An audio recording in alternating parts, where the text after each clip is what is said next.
インディーズゲームを愛するあまり、毎晩徹夜でセクシーゲーム三昧のおしゃれな紳士の諸君、こんばんは。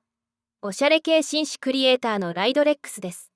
今回は個人制作中の 3D アクションゲームリザードハンターの進捗報告動画である。しばらくゲーム開発動画の進捗をアップできなかったのはいろいろ事情がある。一つは今年作る予定ではなかった二次創作の 3D モデルを4体も制作してしまったためである。それらのモデリングに日数を取られてゲーム開発する暇がなかった。もう一つの理由は、このゲームの販売プラットフォームについて悩んでいたためである。このゲームが完成したら、Steam で発売する予定でいたのだが、問題発生なのである。諸君は知っていたであろうか。Steam というプラットフォームはセクシー系ゲームの販売を禁止しているらしいのだ。俺は知らなかった。このゲームは世界一ピンクなアクションゲームであるから、当然、Steam では拒否られる可能性が極めて高いわけだ。そこでである。普段、俺がお世話になっている DL サイトと、ファンザとブースで販売しようと考え直したのである。それで動画でどう話そうか悩んで更新が遅れたのである。ゲーム開発の方は順調だが、5月発売予定は到底無理なので、延期とする。年内発売を目指すことにする。ライドレックスにはアシスタントがおらず、ガチで一人で開発しているので、どうしても時間がかかってしまうのである。この YouTube 動画を作る作業も時間的に足を引っ張っている。YouTube の投稿をやらなければ作業は早く進むであろうな。だが、YouTube は更新しなければならないのである。さて、開発がどこまで進んだかお知らせしよう。ゲームに登場する敵キャラやアイテムを作っていた。敵キャラについては発売前に見せてしまうとゲームを購入してプレイするユーザーの楽しみが減るので、モブキャラのトカゲ以外は見せないことにしている。今回は他のアイテムを見せよう。まず、ダンジョンの自動ドアである。なんだこの白い五角形は、と思ったそこの紳士。白く見えるのはテクスチャを貼っていないからである。スケルトンワイヤー表示にするとこのようになっている。ダンジョンの各部屋の入り口をこの扉で塞いで、自分が今いる位置がどこなのかわからなくする重要アイテムである。次はドローンである。これは見ての通りである。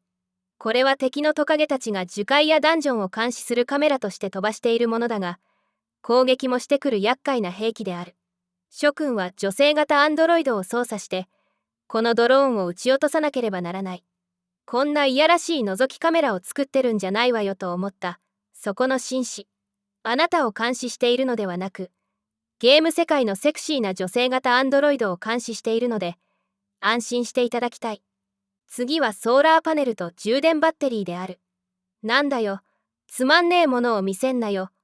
と雄たけびを上げた、そこの紳士。このソーラーパネル充電器は樹海の森に設置されており、この機械から電気を補充しないとアンドロイドはバッテリー切れになって動かなくなってしまうのである。樹海やダンジョンで動けなくなったらゲームオーバーとなり、いやらしいトカゲたちにいたずらされてしまうのである。樹海探索においては、この充電器を渡り歩きながら敵と戦わなければいけないのである。最後のアイテムはアンドロイドの武器である。変に折れ曲がった棒を見せつけるんじゃねえわよ、と思った、そこの紳士。失礼しました。正しい持ち方はこの向きでした。これは未来のロボットメーカー、ライドレックス社が開発したブーメラン型の刀であり、人工知能と2つの飛行ローターが内蔵されている新型兵器である。これを刀として使用してもよいし、ブーメランとして使用してもよい。これを敵に向けて投げつけると、人工知能がブーメランを制御して必ずアンドロイドの元に戻ってくるのである。アンドロイドが移動しても、その位置に戻ってくる。まるで生き物のようなブーメランである。今回アンドロイドが持っている武器はこれ一つである。このブーメラン型の刀は、現在まだ現実世界には実在しないが、これを人工知能に確認させたところ、実際に実現可能なシステムだというお墨付きの回答を得た。俺に金銭的な余裕があれば、試作品を製造して特許を取得するところだが、特許権維持費の方が高額になり得るので、申請することができない。日本だけでなく中国やアメリカなど全世界で申請しないと、模造品を作るパチモン業者に対抗もできないから、超高額な特許権維持費が必要になるのである。実際にこういうブーメランを製造したら、米軍とかが戦争用に購入するわけで、関わるとろくなことにならないからである。例えば UFO を実際に作りたくても、作った途端にどこかの情報機関に拉致されて、研究所に監禁されるであろう。本当にろくなことにならない。ゲームや漫画の世界で SF 物語として表現して稼いだ方が平和的なのである。諸君は未来世界でアンドロイドを操縦して、この武器を使用して敵のモンスターを倒すのである。よろしく頑張ってくださいませと言えよう。諸君はゲームに勝っても負けても、ピンクなご褒美をゲットできる。このゲームで就寝前の幸せな時間を過ごしていただきたいのである。今回の動画は以上である。それではまた次回の動画でお会いしましょう。